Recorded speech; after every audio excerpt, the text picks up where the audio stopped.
what is your fitness protocol? Like, My how how fitness how are protocol. you staying in shape, brother? How are you staying in shape to do everything that you do? Because you're right side up, you're upside down, you're lateral, you're horizontal, you're diagonal, you're levels one, two, and three, maybe even on the ground. So how do you? What's your like? Do you have any sort of protocols that you do in terms of keeping yourself kind of fit to move the way you move? For me, I at least try to have mobility. Like, if I don't have it every day, every other day at least, because I've seen that it's so beneficial to maintaining movement and to open up for more movement. So like I'll put on a video that's maybe what 10, 15 minutes long, do it in the morning or do it before a workout. Um, and that's usually what opens up my range to be able to do so many things as far as like hitting different levels, being able to move quick or slow, and anything like that because it's so important. Mm-hmm. Mm-hmm. Are there are there like specific movements that you like more than others that you're like, this kind of mobility movement or this exercise or this stretch really helps um, you? Um, a particular one doesn't really come to mind, but types of mobility movements would probably be anything that stretches out my hamstrings, Mm-hmm.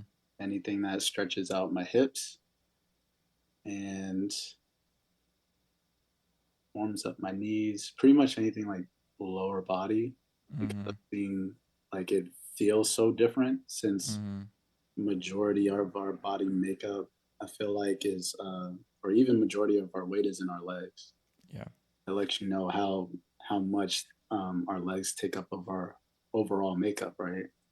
So imagine stretching that out, getting control over that, and as you start to feel the release and maintaining that control or getting that control, how that I don't know, it just really feels good. It really Mm-hmm. feels good. Yeah. Bro, I am so sad. The year that I tore my wrist muscle or I had a micro tear in my wrist, I stopped like moving, I stopped doing anything. So I stopped also like a lot of mobility things that I used Mm-hmm. to try and keep up because before that it was climbing, dancing, and working out and walking. Um, so everything was keeping me limber. And once I stopped, um, bro, I stiffened up. It was so sad. The next time I tried to dance, I was like, why can't, I'm not even like my legs have been wider than this before. Pause. But they've been open more open before, and I'm like, I can't even hit that. I'm cramping. What's happening? Yeah. And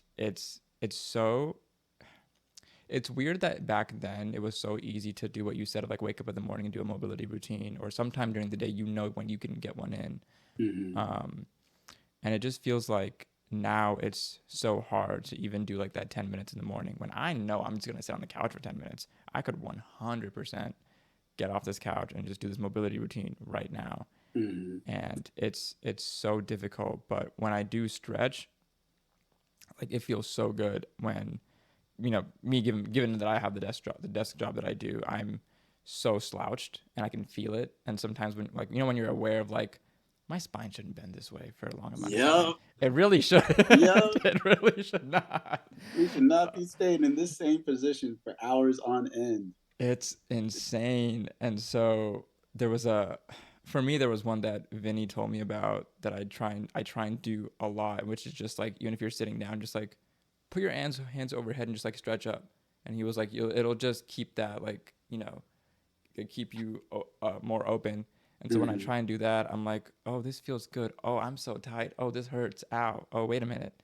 Um, and I was just telling Ayush yesterday that I've gotten used. Like my legs are so tight now that like bending down to get something stretches my hamstring, and so it feels great because I'm getting at just a random hamstring stretch, and it Yeah. feels awful because you're like, why You've is this gotten to stretching this my point. why have we gotten to this point? I'm 20 fucking 7 years old. What is going on here? Um, it's like it's it's just very hard to keep everything like on the same line. Um, it was easy to do mobility with calisthenics, but it's really hard to do mobility with weightlifting. It was really Mm, easy to. I didn't have to do mobility when I danced because dance was mobility. But mm, to your point, like when I see you do any of your breaking movements or your more like high energy or high strength air movements or whatever it is, it's like that involves having to, I guess, work out or like train that. It's not just it's not like it's just gonna be a wave and like, oh, I can wave in the back now, and says I can go further back than I used to. It's not that. It's like, okay, I'm trying to be in a handstand, I'm trying to do this mm. flare or whatever it is. And have you are there any like injuries that you've gotten in the past like doing these kind of things that you had to kind of like recover from? Man. Damn, wrong question. So, like, so many, at least to me. Mm-hmm. Um, comparatively, when you say, "Oh, it's not that much," or it's little, like injuries or anything like that, or Mm-hmm. discomforts, really. But it was a good amount. Like, I remember, I'm not even sure because I didn't, and a lot of the stuff I didn't get checked out, but like finding information later is just like, oh yeah, that probably happened.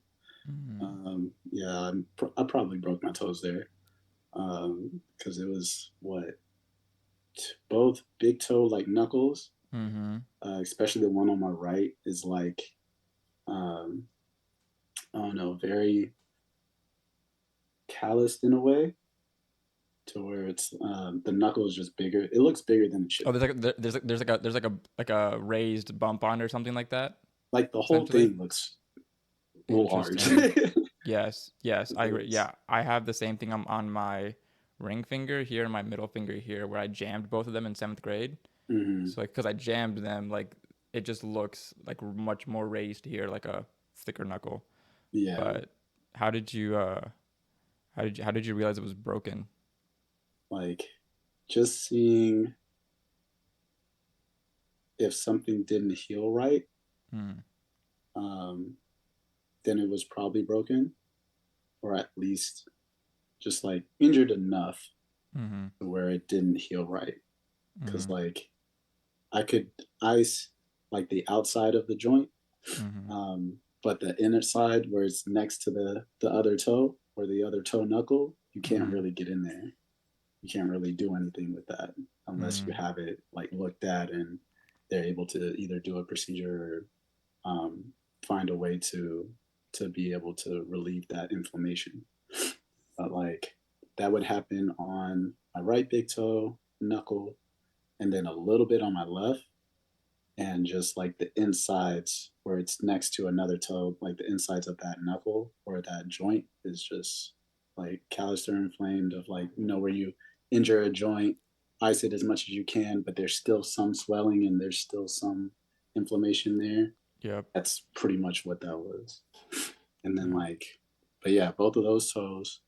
Um, my right knee took, just from, I think both of my knees, but my right knee especially, just like took a beating from learning breaking in high school Mm-hmm. and not learning really the proper way. I'm learning from other kids, so Yep. in injury prone. Like Yep. we just trying Mm-hmm. stuff. Mm-hmm. But yeah, just hitting my knees against the ground a lot, like when doing footwork or trying power moves or anything like that. And that brings me to my lower back. Like I have that same those same raises on Yep. like my pelvis, Mm-hmm. like the back of my pelvis, to where Mm-hmm. you would have those dips Yep. that you would see, or those dimples. I Mm-hmm. got raised raised bone right there Oh my God. because it's like landing on your back or landing on your lower back. Oh, you're trying windmills. You're supposed to be spinning up here. I didn't Yeah. figure that out until later. I'm thinking I'm just Yeah. like going towards my back, Yep. and it's just going. Mm, mm, Mm-hmm. mm. Damn. I feel it now, Yeah. Yeah. and then so that makes some things hard. I think that's about, no. lower back injury from, and the toes, by the way, were from landing wrong on a gainer in Gotcha. like college. So it Damn. was like I threw a gainer, and I was on carpet with socks on, and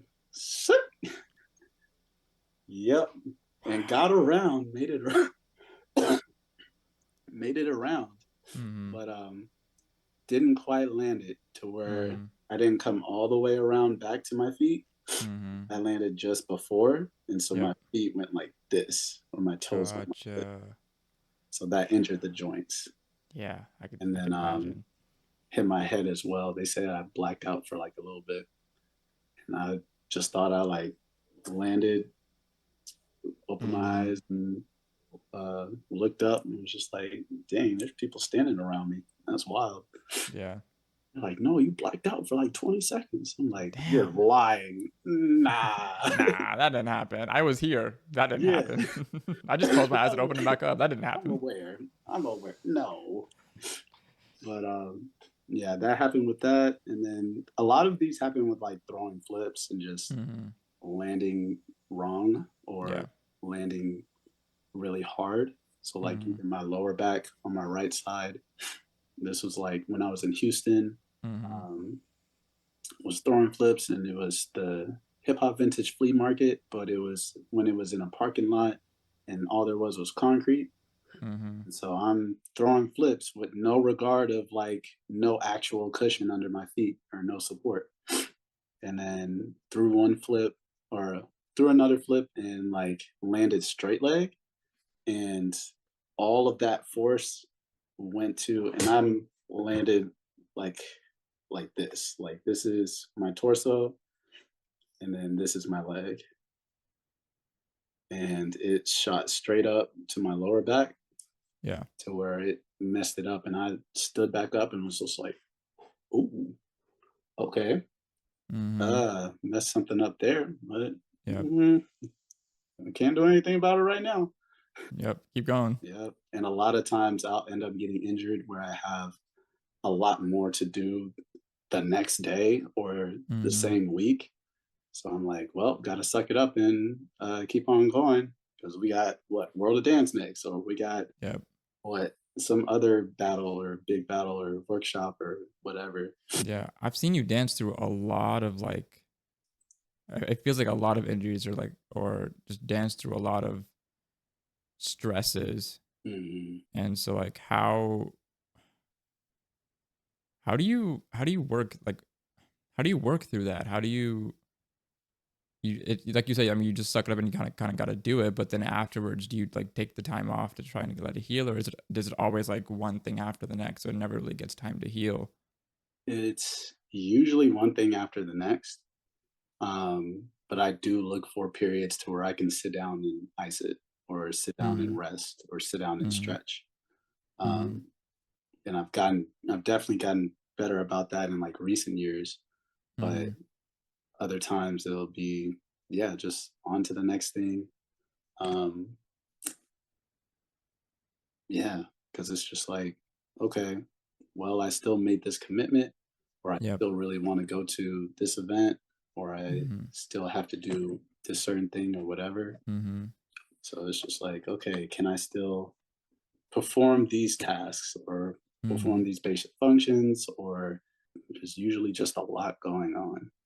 Yeah. And when I get a chance, rest, stretch, ice as much as I can, um, and then get back to it.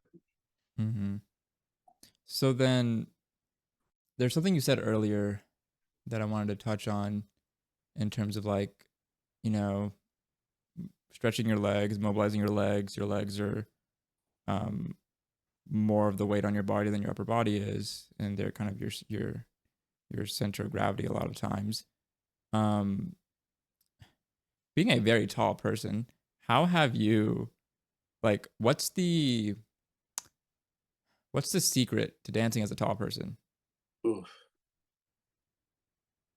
Because you be mobility. hitting some levels, and I'm like the amount of time that you stay in a level, Hmm. I'm like I probably would have gotten to that level and gotten back up or gone further down. But I see you staying at certain level 1s and 2s that I'm like, damn. Because, you know, rarely do I ever see you standing straight Yeah. because you're always going up and down, left and right. But what's the secret for our friends out there who are also taller, who maybe want to move and not feel maybe so clunky? Mhm. I know I felt clunky in the past, given what felt like it was like my height was almost working against me. It was mainly in choreo, but people are like, get lower, match Mhm. everybody else, and it's like, damn, I'm already low. I already feel low. Um, how did you work on that? For me, I think growing up and just getting into the scene or into dance, it was more so like I didn't know anything about mobility before. Mm, Um, I worked out, I feel like at basic levels, to where it's my dad taught me push ups, sit ups every day. mm, And from like younger ish age, I want to say about middle school or high school, he was saying, hey, you might want to start doing push ups and sit ups, see if you can see what number you can get to, and then reach up to about like 25, and then do mm-hmm. 4 sets of 25 every Okay. day or every other day. Yeah. Um, and so that helps. And then getting into breaking really helps because Mm-hmm. it's just like it's a full body movement. You're using your levels at all times. Mm-hmm. Um, and I was also a very active kid. I was playing basketball before, like since I was a toddler, Mm-hmm. like for from then up until like freshman year of high school, and then still Yep. played for fun as well. So it was like, Mm-hmm. and I could jump. So my legs were strong. Like I was Yeah. dunking as a freshman in high school, and then touched rim probably like sixth grade for the first time. That's fucking goat. And like, That's my goat. and I was just like jumping. I was jumping a lot. Say if you're going through the halls in school and then you have the underpass of the door Mm-hmm. frame, the double door frame, I'm Yep. jumping up trying to touch the top of that. Yep. Um, anytime that I had space, I was practicing handstands. Like I was active. Mm-hmm. Even though I was to myself, I was active. And Yeah. like, but different movements help prep me for just that overall control Mm-hmm. and mobility. I want to say Yeah. breaking helped the most. Um, and yeah, breaking helped the Mm-hmm. most. Basketball really got my legs strong. So I think for other tall dudes that are looking to break boundaries in their movement and get lower and really use their length at this point, if you're not already doing something else that Mm-hmm. supports working your legs and Mm-hmm. your hips, then hop on some mobility ASAP. Yeah. Like that has been the key thing to everything. Because it's Yep. just like I'll even teach my classes and we'll do warm ups, or we might do an like I like to do a levels exercise Mm-hmm. where we take what hip hop, bounce or rock, or another technique, and then we do that bounce or rock. And as we do that, we are easing down. And I see some people go down a little faster Mm-hmm. or go down a little slower or not quite get down to a certain level. Yeah. And that's when I emphasize mobility, mobility, mobility is Yeah. so important. Yeah. Go down to what you can, but try to work to push past that limit and push past Mm-hmm. that boundary. Mm-hmm. Like you even see it with what weightlifting and doing squats Yep. down to Big the time. full like lowest depth Yep. and then back up is when you really Yep. have control over that weight, right? Mm-hmm. So that same type of idea. And Yep. then building muscle on top of that to help sustain your weight at that level. Mm-hmm. Because it's just like it takes mobility gives you that more range of motion, but also knowledge of your body and body awareness. And Yep. then just as well as working out, right? Mm-hmm. really building that functional muscle and being able to use that muscle to then explore what you can do with it. Yeah. But yeah, Bro, I tried tutting today because I was like I said, I've been on fumes because of work, and so I and because I'm on a podcast cleanse from orders from my therapist. So I haven't been able to listen to podcasts lately, so I've just been listening to music a lot. dang, Which is that's like, well, it's crazy. that's a good problem to have. No, because I just keep listening to the same goddamn music. So every time I hear like a different or a new song that I get into, I'm like, oh, I want to dance to this. Because usually I only ever want to dance right now when it's to a new song. I want to experience how it feels to move to this song because the song makes me want to move, and I'm trying to figure out how would I move to this, or how many different ways would I move to this, and then you know, lately I've been a little bit more creative with dancing. So I'll post the stuff that I posted on my story of like Mhm. the top video and the bottom video being different. In That terms of tripped a me out when I first yeah, clicked on it. It yeah. like because I thought you were standing straight up, and then you went like this. I was like, Mm-hmm. what? Wait, what's happening? Yeah. Yeah. I like I think I've wanted to do that for a while. So I was like, I'm just gonna do it and post it on the story. Doesn't matter where it goes. Um and so I did those two that back then.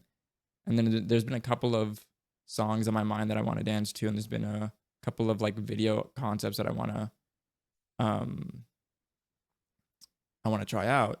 So the first time I did like this style versus this style, this style versus this style, and today I was like, I had like literally 15 minutes before my next meeting Mhm. or less, and I just like recorded it because I was like, I need a break from work. I was doing the same task for 4 straight hours, um, and like not pausing because I was like, I need to finish this thing before I can take a break because I finished it so exhausted. I was like, I just need to stop, close my laptop, turn the camera on.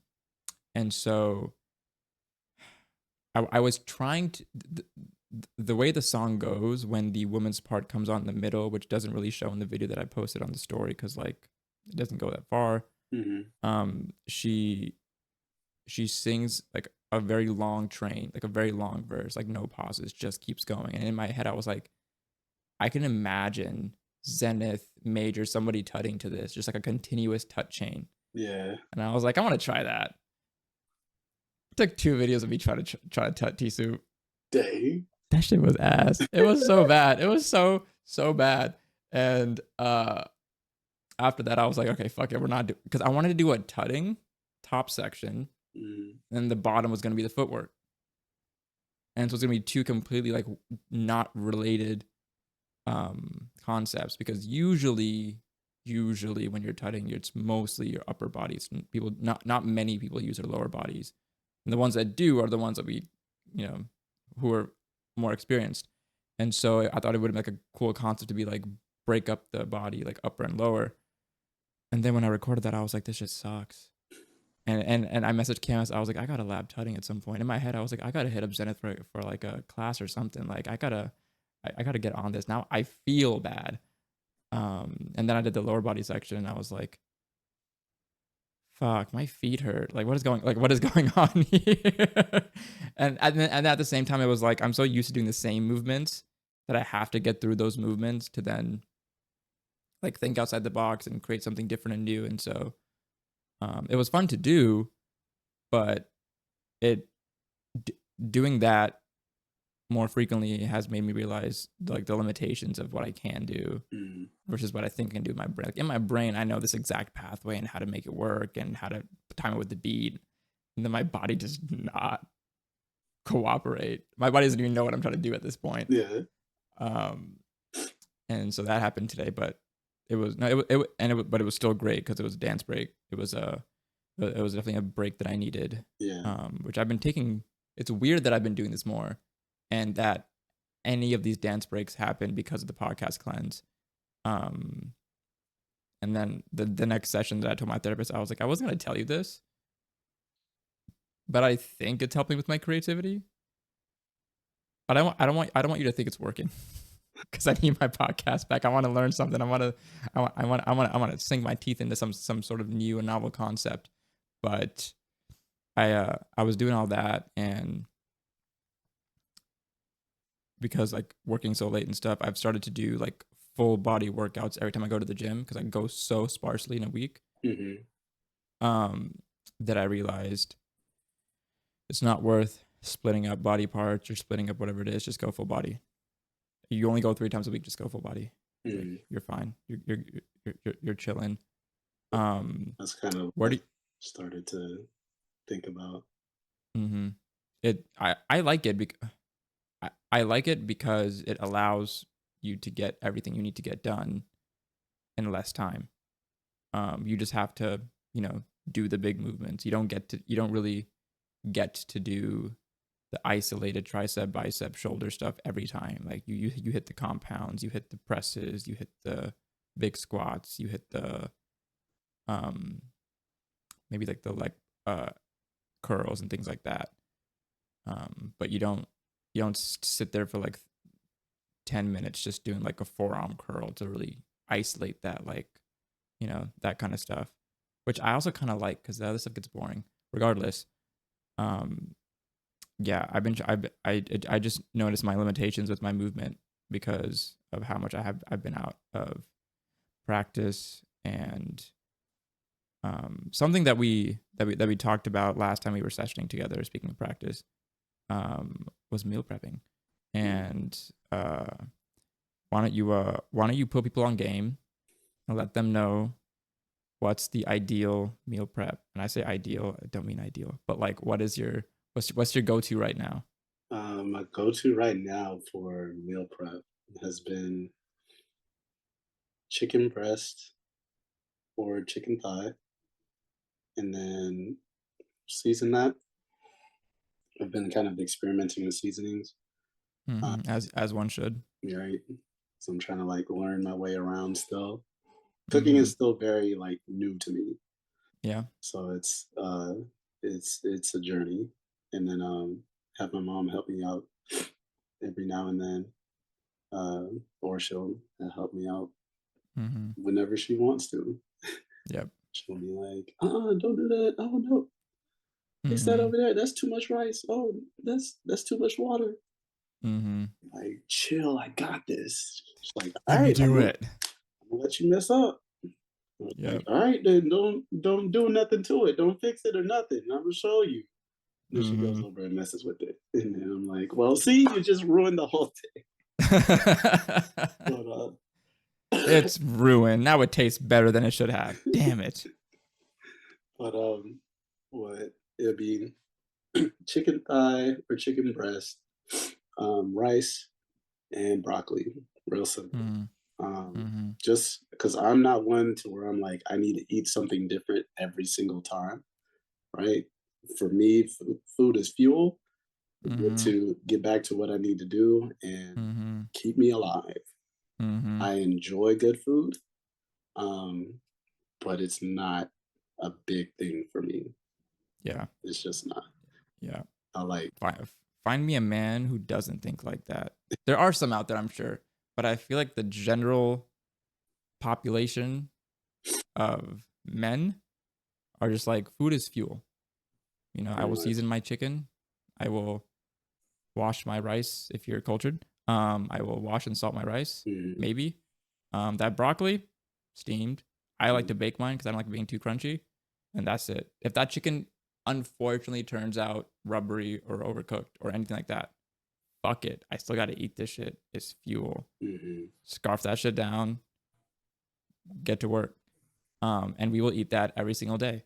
And I've done the same thing. I usually, even this week, she's been, you know, home from work a bit early. So while I'm heavily working, she's been doing a lot, like, you know, doing a lot more of the household stuff. And she's been cooking things during the day. And I'm like, we have so much food in the fridge. She's like, yeah, but I'm bored of that. I'm like, bro, what? Bruh, I'm saying, bro, it's so funny because then she cooked like tom kha soup yesterday. She made pizza today, and I'm like, that's great because you can cook and I can enjoy it. But someone's got to finish the food in this fridge also, and we yeah, can't freeze everything. exactly. Then, Um, because I hate wasting food. yeah, To where it's just yeah, like, okay, there's a little bit left, but that little bit is enough to like do something for me, yep, right? yeah, It could be a snack, it could be a whole nother meal. mm-hmm, If we really on like a time crunch or something, or if we really struggling or something, then that'll save a life right there. That's what I'm saying. That's what I'm saying. It will get the job done, Yeah. and that's all we need. I'm the type of person who, like, if there's food in the house, it has to be finished. It can't be thrown away. Mm, So when, like, I usually bring snacks into the home, or she brings like certain like desserts into the home, or things like that that I would not buy myself, and I try not to buy because I do have a history with binge eating snacks. mm, I did that last week. I did that a little bit this week as well. Um, and before that, I hadn't had snacks in the house, specifically because I was like, okay, I'm not gonna buy snacks. I'm gonna eat my protein bar. I'm gonna have my banana. I'm gonna have my fruits, and then I'm gonna have the meals when I need to have the meals. And we really focused on that. And then just one day I was craving something, so I usually called me from the supermarket. It was like, do you want anything? I was like, can you just get a bag of chips? mm. So Which chips you get? listen, man, I'm okay. Now that you asked, let me put everybody on the game. Okay, this is like if this was any other sort of channel, if I was any other sort of creator, I would have been done a taste testing and comparing different bags of chips because I am a chip connoisseur. Mm. Um, but the best one right now is Ruffles, party sized, cheddar, and sour cream. Not baked, just as is. The baked one is good if you don't if you want a little bit better of a health benefit. It's not a health benefit, but like just like it's not as bad Yeah. for you. But that's the go-to, and you have to be very careful because if you're like me and you binge eat, I will eat half the bag per sitting, which is not good because it's a party size bag. And then Mm. my tongue and cheeks and my entire mouth will feel awful because it'll be either be cut up by like crunching on chips the entire time, or just like the Drying out of the artificial salt. oil and all that stuff that it gives off. Yeah. It's completely awful for you. Like as soon as I eat that, I can't move for the rest of the day. Like I'm just done. Um, but it is an indulgent thing that I do. But if you really You now, trying to so if build you're into weight out chips, you here. eat that. Sometimes you No, no, just no, need no, no, to. no, no. If you into chips, you eat that. If you into popcorn, Mm. hear me out. Smart Food white cheddar popcorn, the black bag that you see at Walmart. Mhm. 10 out of 10. I have tried other white cheddars out there. They don't hit. But Canvas put me on game with popcorners, chip shaped, popped. That's what. Yes, See, that that's is what. culinary art, bro. That's That what I'm shit waiting for, hits. man. That hits. We just got the Um, white cheddar bag in the pantry right that's what I'm now. saying, bro. That blue bag, yes, sir. My mom, I brought that home one day. My mom cleaned out the rest of the bag. I'm sorry to out her like that, but and then replaced it with the Yo, wrong flavor. no. I was gonna be like W mom. No. And then To clean ate out that that bag whole too. bag. I didn't get to have any. I mean, she low key did you a favor, but damn, you didn't get to enjoy it, bro. And then replaced it with the actual flavor. Wow. Yo, And I that's made a sure to roller go ahead coaster and eat there. mine before it's gone. I feel that. I feel that. See that's also why like I usually is really great at um eating her serving and being satisfied, Mm. but then I binge. So us having the same snack preference is not good. Because she'll eat her small portion, and the next thing she knows, that bag is in the trash can the next day. Yeah. She's like, "What happened to it?" I was like, "I got hungry. I don't know what you want." We just got to make sure So that we eat enough. That's what it yeah, really is. yeah, exactly. And so going back to my thing, if it's in the house, it just has to be eaten. I can't just throw it away. I don't like throwing food away. So it's Mm. very hard for me to sometimes like not eat certain foods that are in the house because I'm like, it's in my house. I don't want to throw this away. No one's been eating it. It's been sitting here. I want it out of the house, but I don't want to throw it away. So I have to eat it to get it out of the house. It's Mm. really bad. It's a really bad cycle. But have been getting better at trying to um eat my meals on time. It is really tough with work because I'll like eat something in the morning, but that's at like 10 or 11 when I start work. I want to start work at 10, so I'll eat something around then. So I'm not hungry until like 1 or 2. Mm. But so I'm not hungry until like 8 or 9. And then every evening recently I've had like calls or been live or recording or whatever it is, so that I miss dinner. And I'm like, no, what happened to me? What happened to you, Arish? You were so good.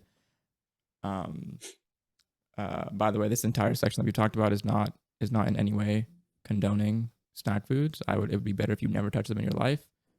But everything in moderation and or scarcity.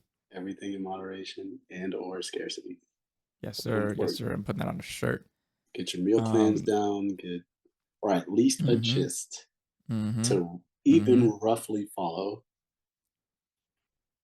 It helps. It actually helps so much. That's what I did in college when I was like, I don't know any other way to keep myself accountable unless I make an Excel spreadsheet. Mm, And I made the most scuffed ass Excel spreadsheet to keep track of this shit, and it worked. I mm, went from 125 pounds in January of 2020 to no, yeah, January of 2020 to 130 pounds in April of 2020. sick. Not sick. I lost that shit in like a week after that because Yep, it took that's me four usually what months to gain five happens. pounds, and then I fucking lose it. Um, and I was actually gonna ask you, are you like I'm assuming you're not a hard gainer, but are you able to eat like bigger meals, or are you in the sense like me where like I can't eat heavy large meals? I have to like eat multiple times throughout the day if I want to get in everything that I'm trying to get in. More so multiple meals. Um, I wish I could eat, just sit down and eat a large meal. Mm-hmm. Sometimes I can, other times I can't, Yep. but usually multiple meals. Mm-hmm. Um, because I'm like, I don't know. I try to mix up my eating while eating as well to Yep. make sure I don't like get sick of something Yep. to where Agree. like eat too fast and then all of a sudden, oh, I feel queasy or oh, I Yep. gotta watch that or oh, I don't feel like eating anymore. Yep. Um, Good point. so yeah, I try to eat multiple meals because like trying to get up my trying to get up my weight is hard, especially Yeah. with being so With active. the amount of activity. Yeah. Because I'm The teaching. only reason I like I've this is the heaviest I've ever been in my life. Mm, And the only reason is because I've stopped moving as much. yeah. Stopped dancing, stopped climbing. I only ever go to the gym to lift weights, which means I'm still static most of the time. Hmm. Um, so this is still like this is the still the heaviest I've ever been. It's 136 though, like 134, 136. It's still not heavy, but like most I've ever weighed in my life. So Yeah. my goal is to still put on weight, but still trying to keep some of the fluff off. Hmm. Um, do you this is something I talked to my buddy Gabo about in a couple episodes ago, but we were talking about how for us not eating first thing in the morning is so crucial sometimes for like better focus and better mental clarity. Like if I eat, depending on what I eat, but most of the time if I eat anything in the morning, early in the morning, I'm super brain fogged. So that's why I eat nothing up until like 10 or 10:30 Mm. so that I'm a little bit more like level-headed, clear, not lazy, not lethargic once I start work, so that I'm easier to do any sort of like mental work. Um, has that like has that ever happened to you, or does that not really affect? Not really. Like whenever like my body is always usually craving something. If I Mm-hmm. haven't been eating like I'm supposed to, it's always craving something. So as soon as I Mm, wake up, I am hungry. mm-hmm. So I'm like, I need to get food Yeah. now. Yeah. And I usually don't want to sit through and prepare it. I want to be able to ingest it as soon as Yep. possible, Yep. but have been able to like adjust to hang on until it's prepared because that's usually the Mm-hmm. better food for you. Yep. So like even right now, my breakfasts will look like what eggs, um, eggs with cheese and bacon, and Mm-hmm. then oatmeal, and then I try to get in toast as well. If not, Well, try to get in toast and a banana. Mhm. Usually the toast kind of falls by the wayside Yep. because it's waiting on that toast to get toasted. Yep.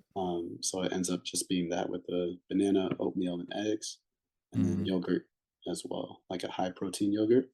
Yep. Um, try to put in blueberries and raspberries. It's something I've kind of like put in over time or trying to build up Mhm. over time. And that's kind of kept me satiated a little bit. And before I Mhm. was drinking manchas Yep. to really like give me energy because Yep. before I used to be working a desk job as well. And when I wasn't doing it,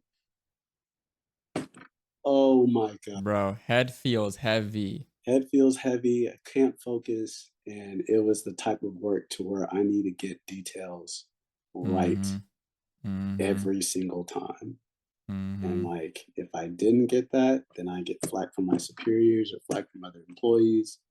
Um, and they think I just can't do the job or whatever. Yep. And then once I started doing that Mhm. of um, eating enough, and Mhm. then putting having like that energy drink, that matcha helps so much. Yeah. Matcha is so beneficial for you, bro. Like, I've tried it, bro. It's so I couldn't maybe it was the way it was prepared. I've only tried it twice. mhm, Tried it once cold, once hot. Um I think cold tasted better than hot. I also don't like warm drinks or hot drinks in the first place. I just grew out of that over time. mhm, So I think cold is where it tasted the best, but I just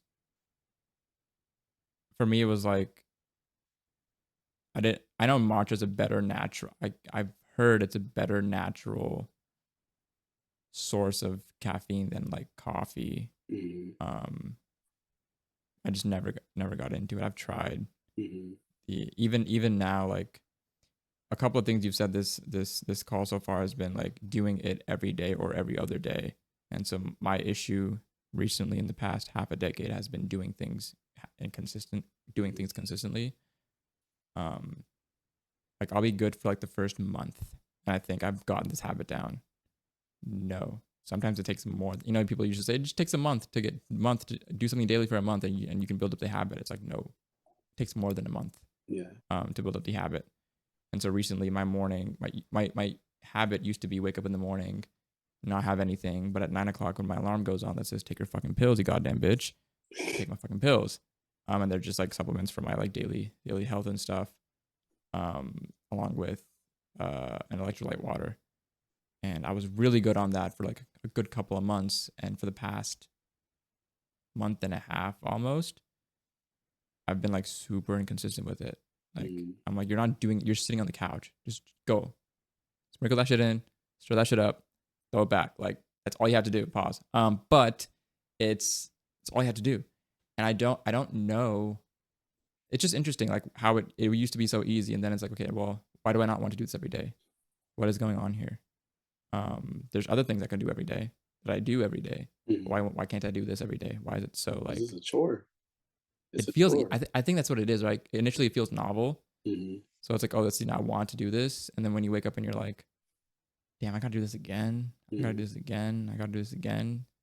It's like, yes, you do. Um, so that's been one thing that's been weighing on my mind of like, I think what you said was right. Like it just when things feel like a chore, you stop doing them. So it's like, how do you get it to not feel like a chore? That Which is like the next quest. that discipline, like we know this. Yeah. We just got to stick to it. We know that it's Mm-hmm. good for us. Mm-hmm. We know that if we just keep it in a routine, it'll fall in line with everything else. Yep. But we have to consistently make that choice Mm-hmm. and keep it in mind of having that discipline to continue this thing that is good for us. Yep. And That's a good point regardless, though. regardless of it being a chore, right? Yeah. Just like we brush our teeth every day, it has to be like Yeah. that level. It just Mm-hmm. requires a little bit more because it's, oh, you put toothpaste on your toothbrush and then you brush your teeth, a couple minutes and you're done. Mm-hmm. Whereas um, doing something like this will take maybe a little bit more time. Like, yeah, 2 minutes versus 5 minutes. Like, come on. Hmm. Um, but what you said was right. Like, if it's part of a routine, like it's easier to do. Like, I Hmm. wake up, I do this, and then I'm already standing. So then I can walk over and do this, and I'm still standing. So I walk over and do this. And I think for me, it's like as long as I keep myself off, like on my feet, I'll do all these things. Hmm. As soon as I like sit back down, I don't want to get up. I just don't want to get back up for like an X amount of time. I'm gonna play around with that, and hopefully I can like get it better for the rest of March and April. Something you said earlier, Hmm. per usual callbacks. Uh, you said you were like more to yourself in high school. Um, so I wanted to ask, if you don't mind, Hmm. um, are you generally like a more like reserved, introverted type of like individual, or like how do you see yourself in that respect? Definitely more introverted, and I think just in the later parts of my life, I think um, after dance, after being introduced to dance and introduced to the scene and everything, I've gotten more extroverted, where Mm, it's kind of balanced out in a way, mm, situation by situation, depending on the day.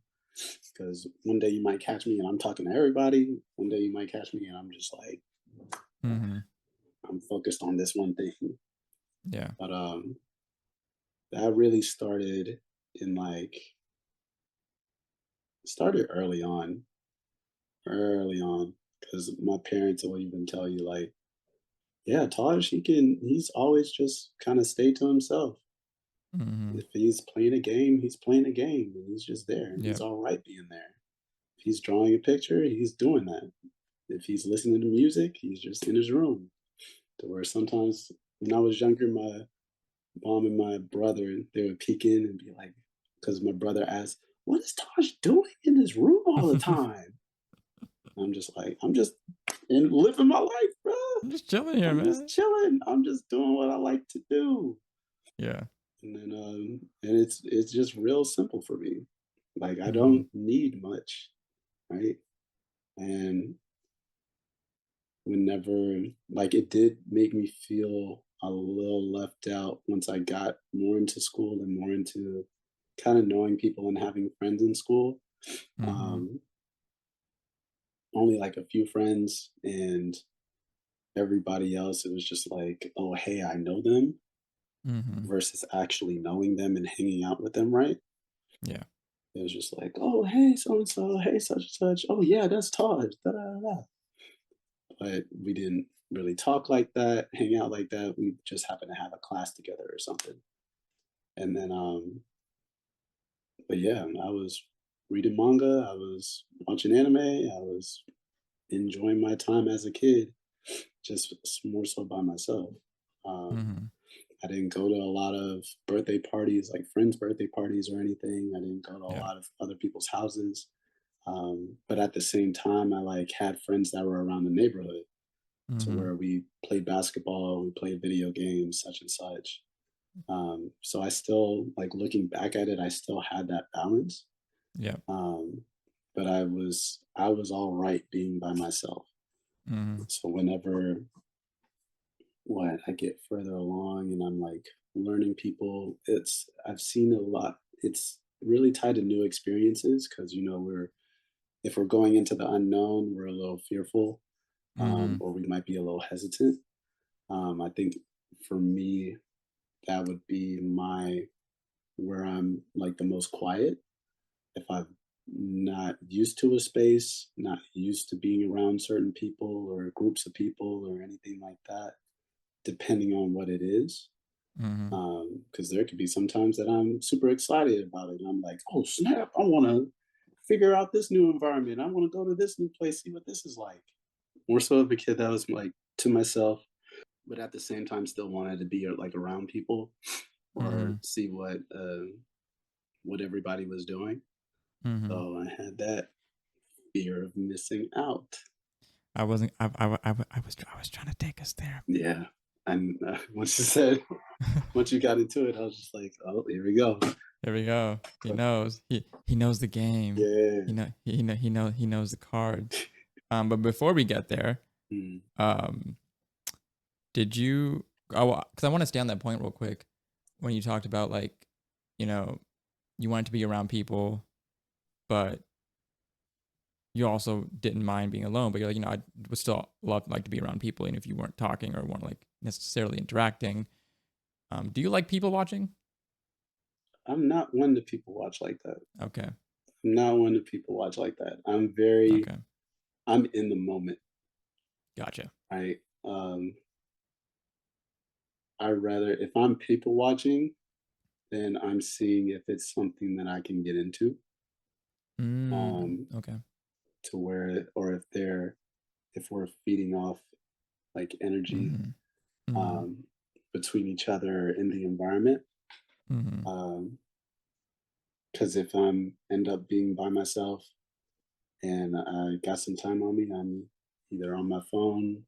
Um, I guess people watching in the sense now of social media, Yeah. because that's essentially what that is. Mhm. But I'm I'm looking for inspiration. I'm looking Mhm. for what's feeding my energy right now.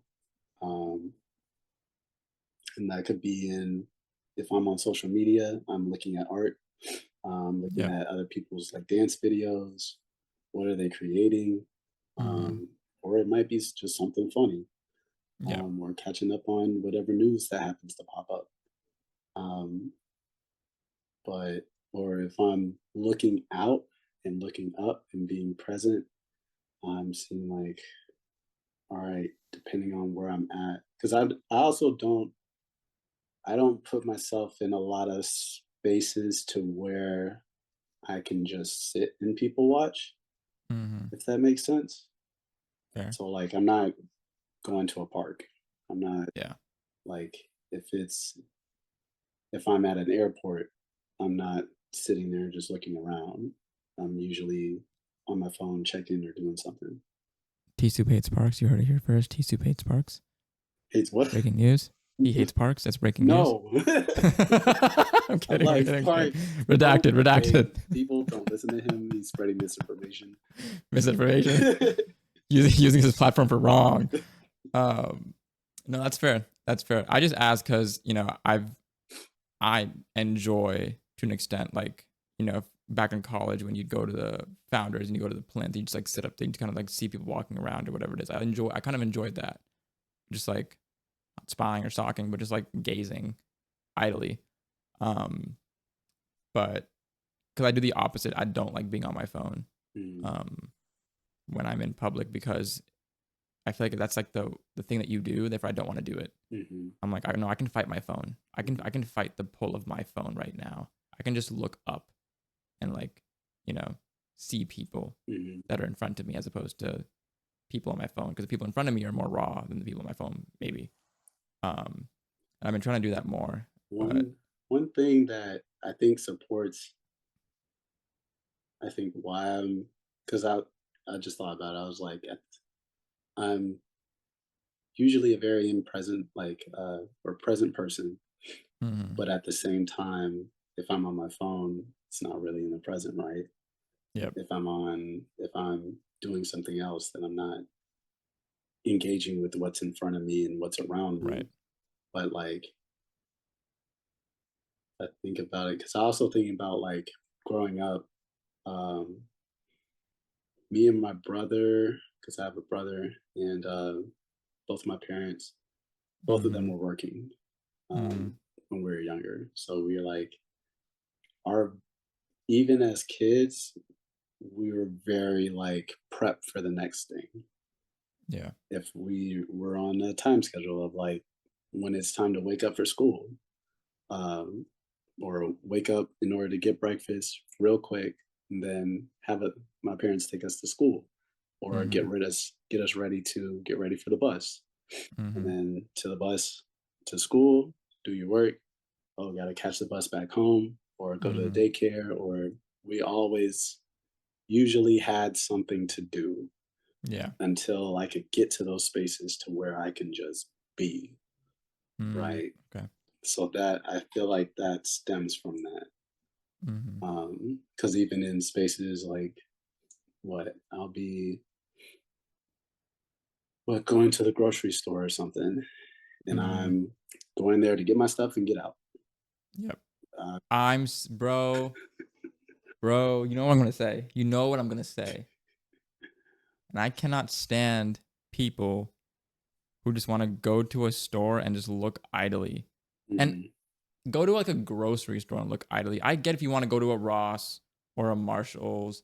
And yes, I'm saying those because I'm cheap and I go to those places, but love those places. You just want to go and see what's like new in that space. I get that. I mhm, do that for like home things. Like, is there a new chair there that looks interesting? Is like, is there an ottoman or like a foot, a stool, things like that. Something can I put it in my setup or like use it for my anything like that. I get that. But in a grocery store, when you have a list, I'm beelining. mhm, Like, I need to go here to get this, go here, get that, go here, get that. I've gotten nothing else except for what's on my list. mhm. And the only time it really mixes is if like those two areas kind of mix together, like Yep. freaking Super Walmart, I'm where they saying have a clothing section, and Walmart clothes ain't bad, bro. they're They are not honestly, bad. they're not. They're not. You find that one Walmart that holds like some one-off like nice things. They're like, where did you come from? Who is your supplier? And Because they have like, like multiple brands in there that are like mm-hmm, for like specifically for Walmart. And I'm like, mm-hmm. this is like I could find this at like a TJ Maxx or something or like a Macy's or something, but now I'm finding it for lower. I'm saying, Or like Target and I'm finding it for lower. mm-hmm. You know what sucks is they don't have a Primark in Texas. Primark. So Primark is a store up here in the north that I usually introduce me to, and their stuff is so affordable, but it's like 20 times better. Like it's like more fashionable, so Uh-huh. like it's more up to date with the current trends, yet still affordable. So I used to be an H&M like junkie because only their clothes would fucking fit a slim guy like me Yeah. and look good and look like modern. Um, and then we went to Primark here, and I was like, wait a minute, this shit bangs. Yeah. Um, and so when we go to the mall here, I'm telling you, like I usually knows I'm just gonna go to Primark or Uniqlo, and I'm not walking to any other store. I have no reason to because it supplies me whatever I want. If they don't have anything, I'm not buying anything. Much. That's just how I am. But that shit's gas. I need the mans. I need the men to come up here, and we go to Primark Man, I'm down to check that out. because they added a Uniqlo to the Stonebriar Mall, which is like the first Uniqlo I've seen in Texas. Woo! So it's there now. Yeah, check that out. But they haven't brought Primark in, Mhm. and that's the one we need. That's the one we need. Um, okay, we're gonna talk about it because I want to talk about it. It's my absolute favorite TSoup topic of all time, Mhm. and I bring it up with you every time we talk because as your friend, I just like to know what's happening and think maybe if I ask him about it, there's something happening. So tell the folks at home about FOMO and why it's one of the greatest icons and one of the most underrated icons. Woo! So FOMO, fear of missing out, as everybody probably knows about the acronym. Um, so FOMO is a character that I created back in like 2018. Keep talking. It was what probably no, it was after I had a video just posted on this of like a run, and I had it with ulcerative colitis, um, and that was a whole mind shift as well as health shift. Um, and during that process, and even before then, a Yes, sir. I want to show it off for the people. yeah, that This FOMO FOMO right sticker, a here. holographic sticker, Yes, sir. Yes, a sir. holographic sticker, And I will man. never stick this on anything because I need to keep it fresh. So Always. special.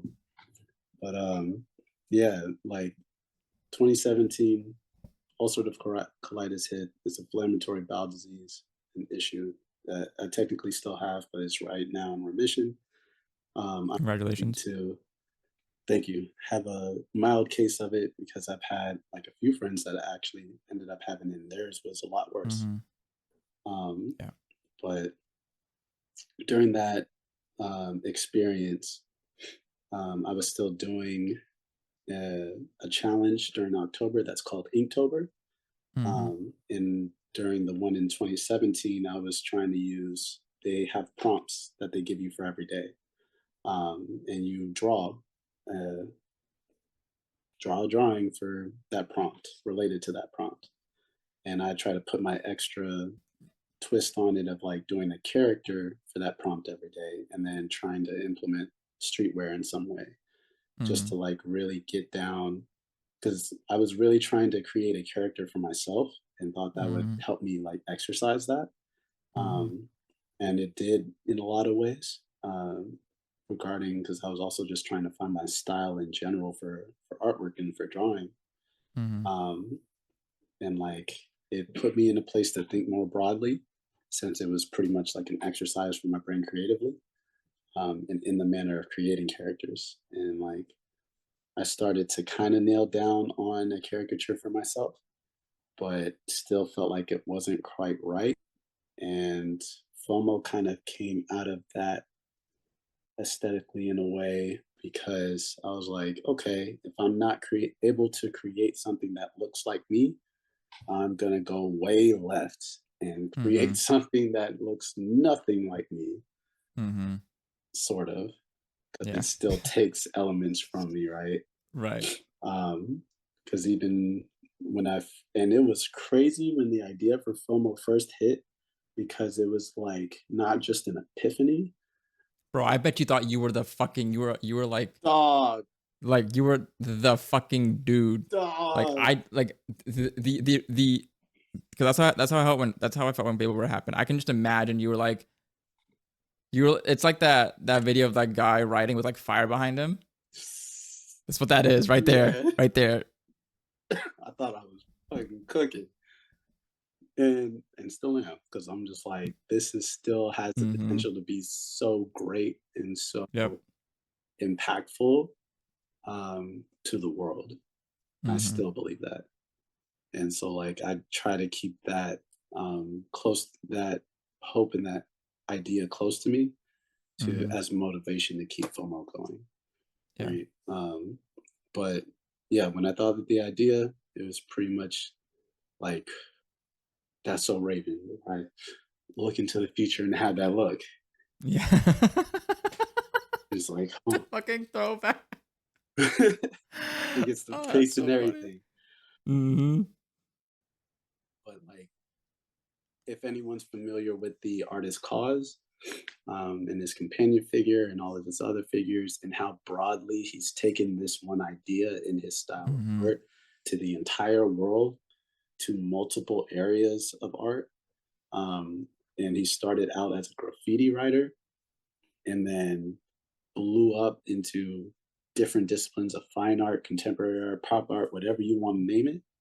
Mm-hmm. Um, and is just all over the country and all over the world. Like, Yeah. I see FOMO on that scale, if not bigger. Mm-hmm. And it literally, all of that hit me when I thought of it. And I'm just like, I got to do this right now. Yeah. So in that moment, started the first piece, started or drawing in my sketchbook, which I still literally have right here. I'm like getting back to referencing all my sketchbooks, referencing old Yep. ideas, gaining like new inspiration, and then created the first piece that was literally just like a rectangle, a Mm-hmm. black rectangle with yellow eyes at the bottom. Yep. And that was the start. And then trying to build off of that idea, seeing what this character is going to look like. For the Mm-hmm. first piece, I was just like, okay, I'm going to take my profile and then build this character around my profile. So that back then you had more of a high flat top, right? Yeah, had the flat Yeah. top, was growing it. I'm pretty sure it was, yeah, it was 2018 that I started it. Um, and yeah, well, it was either 2018 or before then. But yeah, and this is, I actually have the print right here. Yes, This was sir. the first piece, Yes, sir. like digitally made piece that I ended up printing, um, and then started selling. And like, Very crisp. man, I remember getting Adobe Illustrator, downloaded it on like an old computer that my parents had that they ended up um, getting discounted from like either Facebook Marketplace or something like that. Mm-hmm. And then what? Going on to Illustrator, getting a Wacom drawing pad that didn't have, it's like not a big fancy one or something, but it's Mm-hmm. still, their stuff is still expensive. But saved up to get that, and then went to town on trying to create something, as well as like drawing my own like regular pieces outside of FOMO, Mm-hmm. doing graphic design because I was practicing graphic design at the same time, because there's a Yep. lot that goes into the idea of FOMO as well, to where it's not just trying to create a figure for myself or a caricature of myself, and going left, but the title itself of FOMO, fear of missing out, goes into those times to where I was, what, as early as middle school, wanting to Mm-hmm. be around other people, Yep. um, being all right with myself, being by myself, but wanting to have some experiences that I didn't get to, or having friends Mm-hmm. that I didn't get to, Mm-hmm. um, or having opportunities that I didn't get to, Yep. and knowing that other people can relate to that as well, right? And Yeah. then trying to spin that and be like, okay, well, I don't want to just focus on what could be seen as the negative, because I honestly just see it as like it is what it is, or it was what it was. It's just something that we deal with, but spinning it into, okay, I'm have a fear of missing out on growth, Mm-hmm. fear of missing out on an opportunity to grow, and Mm-hmm. what can I do to get there? How is this affecting me? Like things like that, and implementing those ideas into compositions for FOMO in different pieces, Yeah. to where I still want to work a lot of those pieces out. I feel like I'm really only scratching the surface with FOMO right now, as far as like what I've put out so far. Mm-hmm. But that's ideas of like where I want to take it. Yeah. So it'll be different prints, stickers, and it really started off as just dealing with art pieces, Right. to where it's prints, and also graphic design goes into it. I wanted Mm-hmm. design for FOMO to be simple yet detailed, Mm-hmm. and the cleanliness of that goes into graphic design supports that, Yeah. right? And also why I do them more so digitally, because I do have an all right hand. Like I can draw pictures to where it's just like, dang, that kind of looks like a photo. Yeah. Like, that like that kind of look good. Like yeah, there might be something here. like I got past. I could show you. I can pull up value drawings that is just like, dang, this kid was really cooking when he was in like Mm-hmm. sixth grade. So the skill is there, but at the same Yeah. time, I want to make sure I have that cleanliness if possible. Um, and what better way to do that than do it digitally, to where it's like you can Mm-hmm. see where those errors are and you can fix them and correct them in different ways. You Yeah. don't always have to rely on, oh, am I not going to shake too much Yeah. when I draw That's a this good point. line? And then, because it's just a medium at the end of the day, but Mm-hmm. it's a tool to get out the idea. But yeah, like putting FOMO in pieces, and then the brand started, uh, Mm-hmm. FOMO Feels, Yep. and it turns into, I think I did another Inktober, more so working out the ideas of FOMO to where it was all FOMO, and I would put different Mm-hmm. descriptors at the bottom like I did before with other pieces, just to like start to begin that world building for him. maybe of what he's thinking about, what he's feeling, what he's experiencing in a certain drawing. Mm-hmm. Um, and that kind of gave him more of a story and like allowed me to further dive deep into the character. And then I was just like, okay, but I also like putting him on different items.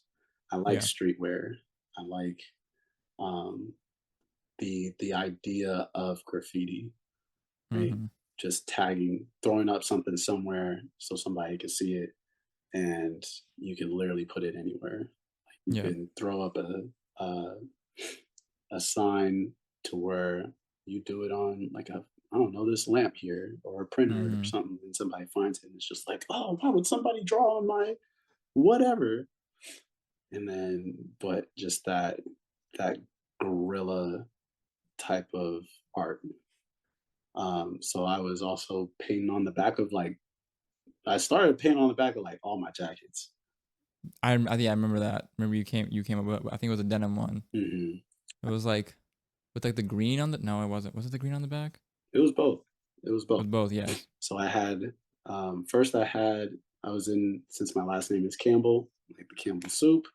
Yep. I did the back of a jacket that said "Give me that soup" on the back, and the background was the colors of red and white for the soup can, and did Mm-hmm. the words in the font that were on that can. And I Mm-hmm. still have those jackets like to this day. But what after that, I was like, all right, I'm gonna throw FOMO on the back of the jacket, and it was a jean jacket that I got from Zara's that was real. Mm-hmm. And then what?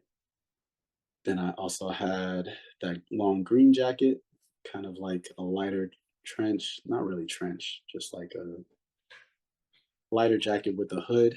Um, that threw another design of him on there with this his face, a symbol for growth of like a little plant emoji, like in his Mm-hmm. eyes to see like that's what's being reflected in what he's chasing after, and Mm-hmm. the eyes kind of dripping to add some Yep. design element to it, and really use the length of that jacket. Yep. And like I think those two or maybe happened earlier, but I know definitely the green one happened over the pandemic. So that's how I was spending my pandemic was just painting Yep. on all my stuff. But yeah, Increasing value. That's what I say really. pretty much Adding value. adding value. And like it got to a point to where I was posting them and then other people wanted to get stuff. So like one of my friends, Eddie, that was in a kendama club over at PCHLA in the Galleria, which I think they're called Private Selection now. Streetwear shop up there. Mm-hmm. Really dope, dope people, dope dude. He ended up commissioning me to paint FOMO on his crossbody bag, and then Mm-hmm. I ended up throwing up that. Turned out real dope. Um, then I did some more pieces, and I was just like, what if I just went ahead and turned this into like a clothing brand or an Right. apparel brand? Because Right. like I even have sketches in like my first sketchbook in high school of like me wanting to design clothes, Mm-hmm. and so it's the urge and the idea at least has been there. So now I had the opportunity to put something that I design onto clothes and sell it and build up that business for myself Mm-hmm. and see how far I can take it. So like that's where the clothing comes from as far as FOMO's first shirt, the crew necks and the hoodies that mimic the primary color pieces. And then I always want the clothes to be inspired by the artwork. So Yep. like I'll find different ways to implement the artwork on there. So far, it's just been putting it straight on there or changing it a little bit um, to where we have some new pieces that will be coming out. Let's Um, fucking go. yep, My yep. budget is ready. Because My before wallet is ready. took a long, long hiatus just because life was happening. Mm-hmm. Life was hitting me back to back. But Mm-hmm. in a place now to where I can refocus and put my energy back into FOMO and literally ran some errands today that was for FOMO. Ran some errands Love that. yesterday doing ideas. Mm-hmm. we did a pop up table setup or vendorship setup over at Ode to Dallas. I was Mm-hmm. like, okay, I'll use this as the Kickstarter to get me going again and Right. like bring that energy back. Right. And realizing how ill, like, even though the setup turned out good, Yeah. realizing how behind or ill prepared I was, like, Really. yeah, like it was making me mad. Mm. It was making me mad, but like I used it, even though it was making me mad, it was like I'm using this energy to come back even better, Yep. for other vendorship opportunities after this Yep. one. Because I was like, okay, if we're going with the idea, if you stay ready, you ain't got to get ready. I got to make sure Mm. I'm ready. So I don't Facts. have to be ready last minute for an opportunity. Facts. Right. So I was just like, okay.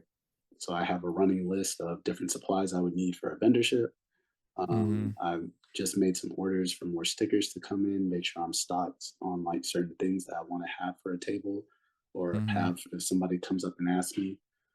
Even right now, ended up getting a Dot wristband. So they have what Dot is a company, and this is not sponsored by the way. I'm just saying. Not sponsored, not sponsored, but Hey, we like to share our own stories. Continue. but like this allows me to tap it on people's phone, and Oh, it is go. that the thing that Vinny had Yeah, I think that Vinny one has it time? too. To where Okay. I think he has the either has the wristband as well or the card. But I think they Mm-hmm. started out with cards to where you can Yep. tap it, your all your Mm-hmm. contact info goes up there. They build Mm-hmm. a profile for you, so you can share your info easily, Mm-hmm. or you can have it route directly to the website. I have Yeah. mine routed directly to the website, Okay. just to draw more traction and remind people like, hey, FOMO Fields has a website. FOMO Fields, It does. Shopify? Shopify, Printful, holding it down Yep. for me. Yep.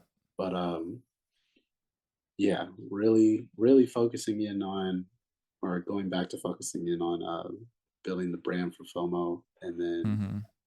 putting energy back into making pieces, like art Yeah. pieces. To I'm so excited. If y'all don't know, listen, man. There are times when I do the whole treat others like you want to be treated. There are times when I do the whole treat others how they want to be treated. mhm, And there are times when I do the whole treat others like you want to treat them, regardless. Because I fed and I feed a lot into the vision for FOMO, I'm on this man's ass. Respectfully, I'm always asking him about FOMO. it really is. And only because when I'm doing something, I want someone to ask what's happening.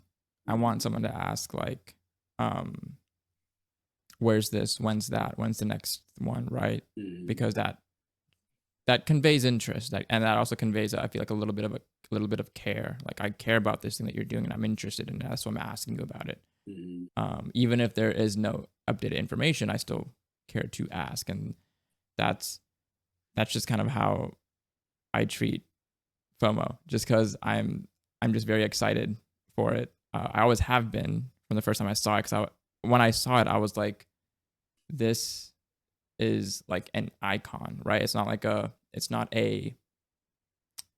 an already. It's just a vessel. It's just a vessel essentially, right? Because you can pour into it what you want. You can get out of it what you want. You can self insert. Um, you can theory craft around whatever it is because it is simply an icon. It is not something that's already there. And I gravitate towards that vision heavily, heavily. mhm, It's what got me into, like, at least just trying to see what Fableware was, because I was like, okay, TSoup made FOMO feels, that shit's dope. Um, how does that work? I've and I find it interesting that you said, FOMO and stuff came out of a little bit of your adolescence, where you were feeling a little bit of FOMO of not being around peers and maybe missing out on things and not being connected as much. And when you were saying that, when you were going into that, it hit me that there's so many times when we as adults do things that we felt deficient in as children, or we go towards things that we felt deficient in as children, mhm, because the want was still there. It just simply we did not have it, could not get to it. Because that's kind of what I realized with the content was. It was like, I wanted to talk to people as a child. It's just, I didn't know what to say. I didn't know who to say it to. I didn't know how to carry a conversation. I was also reserved, shy. Yeah. And if I said something, I felt like I was making a fool of myself. So I was like, I don't know what I'm saying or what to say. So I'm not going to talk. I'm just going to be a class clown. At some point, I kind of just progressed my personality into being the wise, the clown, like a little bit more of the jokester. I couldn't get rid of the four eyes nerd, overly smart persona. So I just had to attempt to add in the comedy on top of it. It didn't work. But when I like was reflecting on after starting content and like being in front of the camera and then all this stuff, it was like, well, I remember as a kid, I hated when somebody would ask me to take a photo of them because I was really bad at it. My sister would do that. She was great at it. Cool. I'm really bad at taking photos and being behind the camera. I'm also really awkward, so why would I ever be in front of a camera? I never was in front of a camera. Cool. I was really good at rehearsed public speaking. It was really easy because I could obviously, like, I'm an overthinker, so I could plan the entire thing I'm about to say. Yeah. Like a whole presentation, and I thought it was so cool if I would time what I'm saying to when I'm clicking, and I don't have to look back at it. I can just click and know that it's up there and what I'm talking about. And I can click, and I know each point memorized. And I thought I was the coolest motherfucker ever. So I was like, okay, cool. I can do the public speaking thing. I like this. Okay. I just didn't do a lot of it. Fine. And then when it went into, so all that was content side, but when it went into like clothing, I was like, okay, never felt good in clothes. Never felt comfortable in clothes because growing up, it was just you kind of wear what you have, and my mother, bless her heart, would buy clothes for us and what clothes that she thought was good, and I didn't know what taste was. I didn't know what fashion was back then, so I would just wear whatever. Right? Aeropostale lived in my closet through like the 7th grade. Echo Unlimited lived in my closet. If we're really throwing it back, yeah. That's what I'm saying. I had one. I think it was like either a hog or like a fucking elephant on it, and it was like such a raw art piece. And I'm so mad. I don't know what happened to it. I think we gave it away at some point when I outgrew it. But I was like, I never felt good in clothes. Okay, cool.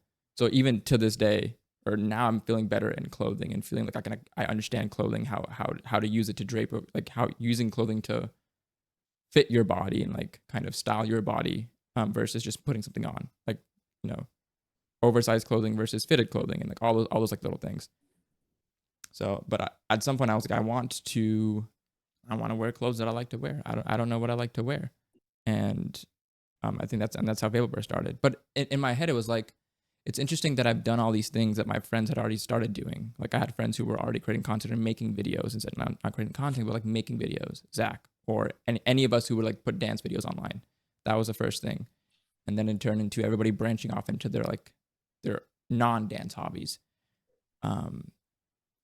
And I just got into graphic design because one of my friends in high school, and still is a good friend of mine, was a graphic designer. And I always tried to always do the homemade art projects for school projects. It was like, I'll just draw this thing, or I'll just write this thing. Shit writer, shit artist. Yet I have put myself in the position to want to write book reviews or write scripts for myself and create video-based content and graphic design things. Yeah. I don't fucking know. But I like that I'm doing all these things that my friends are doing, so I can understand, and this is what I was trying to get to with my long ass rant. I can understand what your process is when you're saying like, I have this, but I'm waiting on this. Or, we've talked about POD in the past, and we've talked about like different suppliers, and we've talked about like sizing and like how you can only have a certain set number of colors on a design, otherwise it's not gonna look good on the print, and all these little details I never would have known if I didn't try it myself. And that's why I really like doing these things, because I feel like this is the thing that I like to do. Fableware, similar to FOMO for you, is like when I first had the idea, I was like, oh my god, I just ditched it. And then I told Ayushi about it. I don't think she was as enthused as I was, but I was like, there's something here. My entire, like, when I first created content, I made a folder on my desktop that said intro world. And it was like all of the things I wanted to be a part of my brand, which is like the books. And then at some point it's going to be socks. It was not. We throw away intro footwork. Intro footwork, that was a TikTok account of me just basically cameras on my feet only with socks on, different types of socks per video, dancing. It's really bad. But intro footwork is on there. And then, but I imagined like multiple parts of my brand, right? And so at some point I knew that apparel or clothing or something there, it was going to be there. I just didn't know what or how. And I just say all that to say that, like, me having gone through this, I know what you're wanting to do with FOMO, which makes me want it also all that much more for you and for myself, because I get to live in the world with FOMO. But it's cool. It's cool doing things your friends also do, because you understand on like a different level. Yeah. When you came over to model one of the February pieces, and man, those are still some of the best photos I've ever taken in my life. And I can't even take my photos of myself like that. Like I took a y'all. Okay, it should save there. It should be good. And if there's a part missing, it's fine. They don't need to know about intro for work. But I really hope we can like get the fucking the shenanigans you were doing. That was the best part. So I'm hoping I can just like fucking relive that.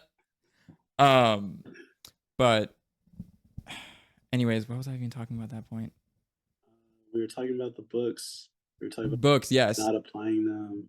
Yes. So I shut down the FC shop last year because I was like, I can't do this right now. I don't want to spend them. I don't want to, because for me, it didn't even look good, because it's Etsy, right? It's an Etsy marketplace. I don't like the way it looks. I only tried it out because I thought it would be the place to put my shit, because other people put their shit there. But I realized I was okay. I need my own space, my own like thing. I needed to look the way I wanted to look. I wanted to present the way I wanted to present. Yeah. And all that stuff. So I shut that down to like start something again. With the knowledge I have, make it better and stuff. But I still haven't read Hormozy's books, because I think a part of me is like, yeah, if you do open it up and you just don't use it, what a waste, or whatever it is. At the same time, it's like it's just collecting dust, and I'd want to use it. It's there to be used, there to be read, there to be applied. Think about the flip side of it. Think about, like, if I read this book, if I crack this bag open, how inspired I'll be, how directed I'll be, or whatever you end up gaining from reading this literature, right? How you can apply it, and what type of energy and what type of action it'll turn into. Because it's like, as you were explaining that, I was thinking of sometimes of it'll be in some videos, just motivational videos, to where it'll be like, oh wait, actually I can think of Coach Carter, the movie, to where Coach Carter, or Samuel L. Jackson, ends up asking one of the basketball players on the team that he's come to coach, what is your biggest fear? And I think one of them ends up saying, our biggest fear is that we're not inadequate. Our biggest fear is that we are powerful beyond measure. So we're afraid of our own potential and possibly living up to that potential. What that might come with, what it might not come with. But it's like, imagine if we weren't afraid. That's true. Right? That's heavy. I can identify with that. And like, that also makes me think of whenever, one thing that I learned when I was either in high school or in college, I want to say it was high school, and it was before like getting on stage to do this talent show with this dance crew I was in for like 2 years. We were doing our first show, and either somebody had told me it or I realized it for myself. I'm not sure, but the physical feeling of feeling nervous Mm-hmm. and fearful versus feeling excited and ready to do something, the physical feeling that we have in our bodies, that kind of butterfly or fluttery feeling or whatever, is the same. It is the same. So, with that Interesting. knowledge, at least for me, this is how I kind of like worked through it or understood it and processed it, is that if the feeling is the same, I now have a choice of which one I could be. Mm-hmm. And I want to go more so in the positive direction. It's Mm-hmm. positive, feeling excited. Mm-hmm. And if I feel excited about this thing, now I'm looking forward to doing it. Now I'm executing, hopefully, to the best of my ability, Mm-hmm. right? Versus feeling fearful versus the negative side versus the Yep. nervous side to where I might not do as good of a job. I'm Mm-hmm. hesitant to jump in. Um, and all the negativity that comes with that, right? Even Yep. mentally, emotionally, everything. And just by making that choice and making it that simple of an idea, we and applying that to different decisions and different things that we aspire to, that we want to do, we change the game. Yep. We change the game and like open ourselves up to any potential we want to reach. That's heavy. I'm definitely gonna make a clip out of that later. Let's go. No, no, I get that. I get that a lot. I think in tandem with that, I think recently I've been afraid of like, okay, now that I have this knowledge, I know what hard work is. I Hmm. know what it looks like. And Hmm. sometimes I think I'm afraid of not being able to put in the work that I need to put in Mm. to then achieve the thing I want to achieve. Because I've also I don't think I mentioned this. Have we talked? I'm not sure if you talked about this. Do you know that I have Crohn's? No. Yes, so I do also have Crohn's. So when you were talking about your UC earlier, and I completely forgot to mention this to you, I've battled the same thing since high school, freshman year of high Crazy. school. I'm also in remission, but I still have to be on a every 2 month blood infusion, and I've been taking this Mm. since sophomore year of high school.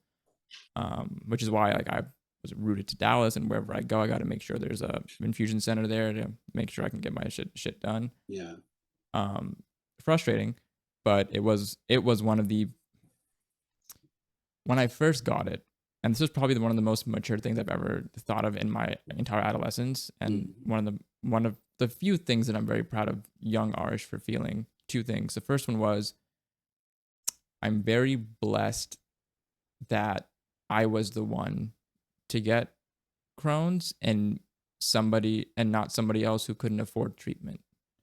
Because I Mm. was like, you know, in some weird twist of fate, if it didn't happen to me and happened to somebody else, Wow.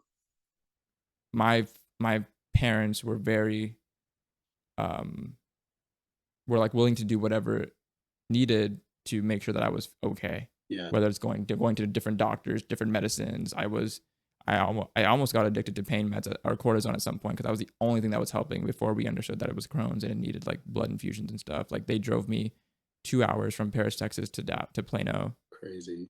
every whenever it needed, taking me out of school whenever like one dad or mom, usually it was dad, to drive me and then bring me back home, etc. Every 2 months, etc. So that was the first thing I was like, I'm not sure if I ever told him that, but in my head I was like, you know, maybe if it had to happen to somebody, at least it happened to me, and we're in a position to take care of it versus somebody else who may not be in a position to take care of it. And the second thing was I was I am self-aware to a fault. So, and I was at back then, and I was a really skinny, bony kid, and so I could feel literally everything happening in my organs. It felt like, Mm. um, and so so I realized whenever you're in a bad mood, my Crohn's is flaring up, or I'm feeling like discomfort down, Mm. like in my gut biome. if I'm in a good, positive, upbeat mood, I don't have the same flares or the same issues arise, etc. So that was the second lesson that I was like, your mood does affect you physically. Mm-hmm. The way you carry yourself, the way you behave, the way you think Mm-hmm. plays heavily. I have forgotten that lesson over time. Sometimes when life just gets too much and you Mm-hmm. forget those lessons of being positive and being and trying to, stay optimistic and It's so keep looking important. forward. But I mean, sophomore year Arish, that's why like I was always like trying to smile and laugh and say hi to everybody, like say hi to all the teachers when I'm walking down. And I think one of them at some point had maybe made the comment to a teacher as I was passing or when I was there, and she was like, "You're always so happy, always so like always smiling." And I was like, "Yeah." And I think at that point I also did know like, yeah, that's just how I feel good. Because if I feel bad, if I'm thinking bad, if I'm in a bad mood, I feel bad as well. Mm.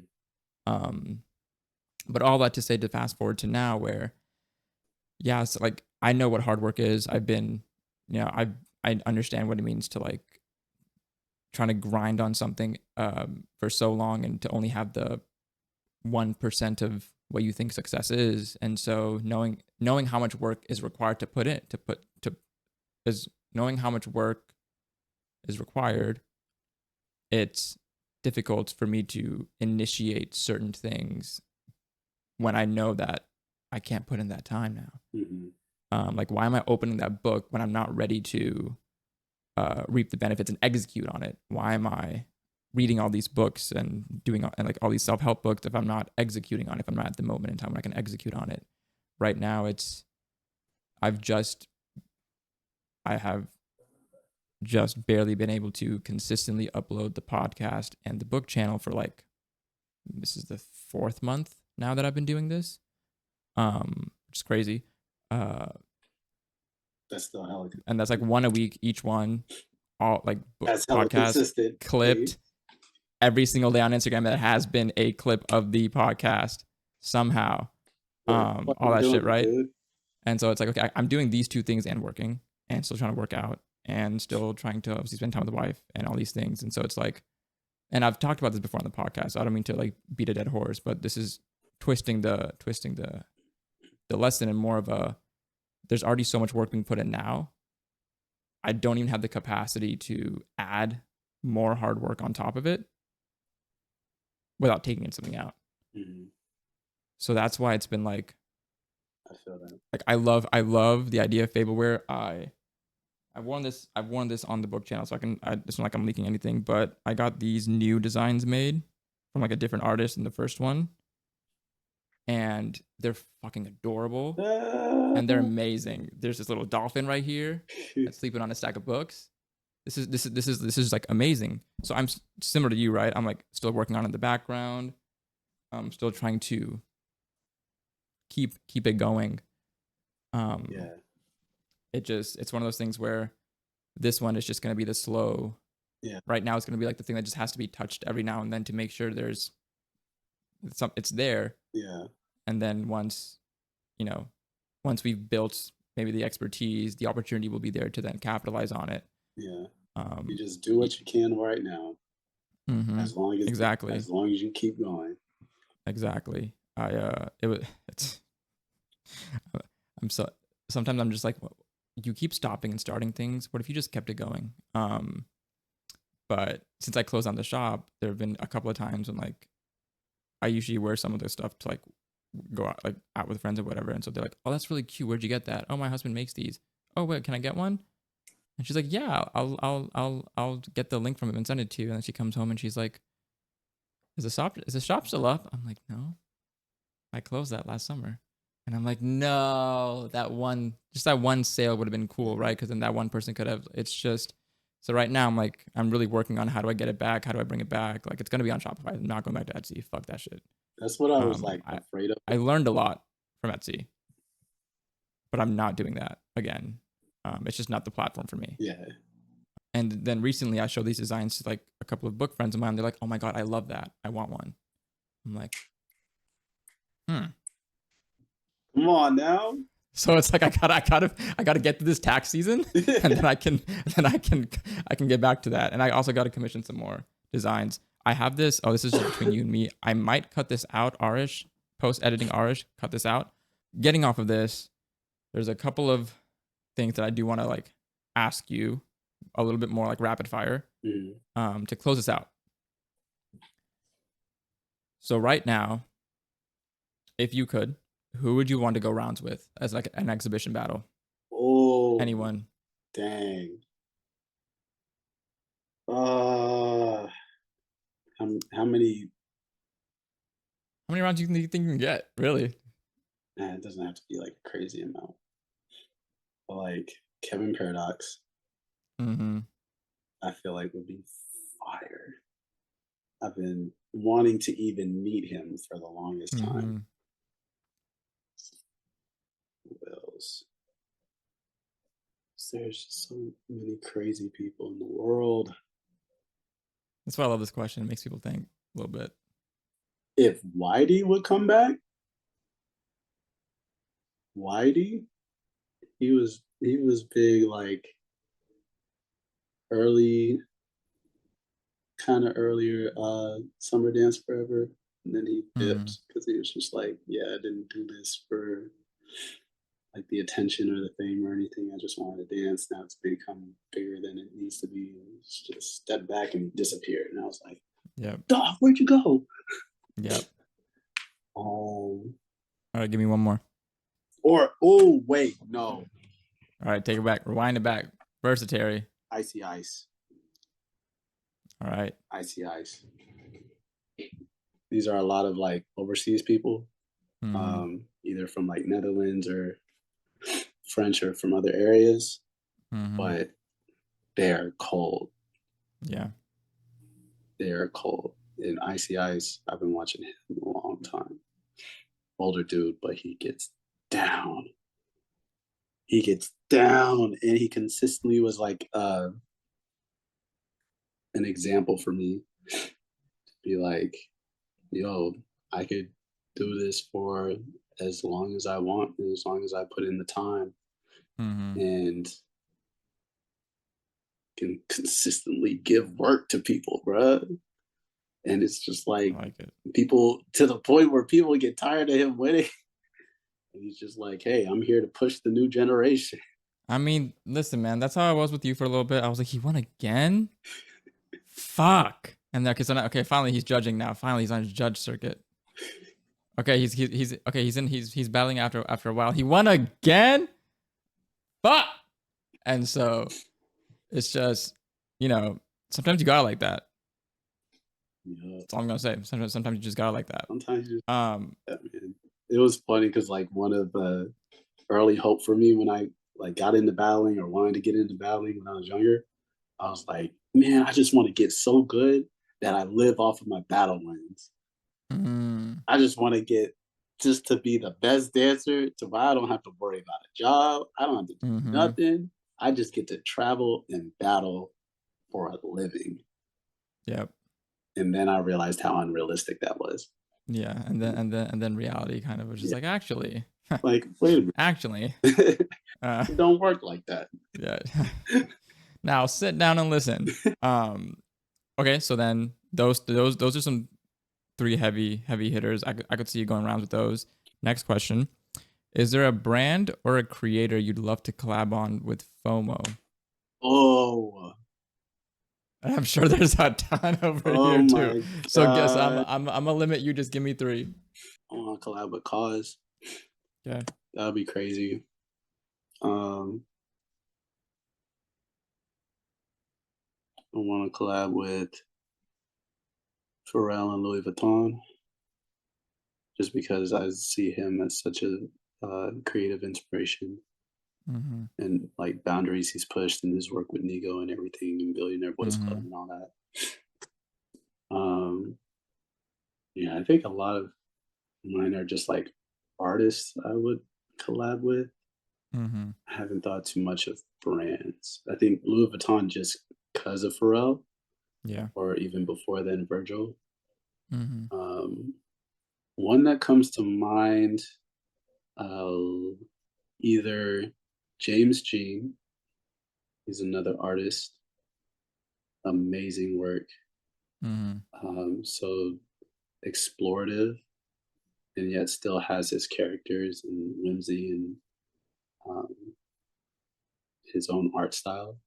Mm-hmm. And then either him or Lauren Tsai. Yeah. She's a younger artist as well. Not super young or anything. Like she's either my age or a little younger.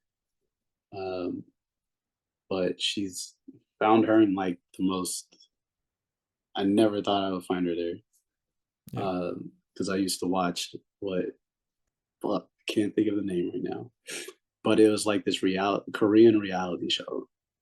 Mm-hmm. And she happened to be on there. I think she was either 18, 19, or 20 at the time, but Mm-hmm. saw her as another artist. And I was just like, oh, snap. And she's good. And she's Yeah. really good. And then after the show, she just like blew up and started working with all these people. And I was like, Yeah. what the heck? And yeah, probably her. Have you ever thought of like applying for these or like auditioning for these kind of public shows and things just for your own like either personal brand or the maybe even the opportunity to get yourself in front of people who may not have ever known about you, things like that? I think about that from time to time. I haven't thought about it.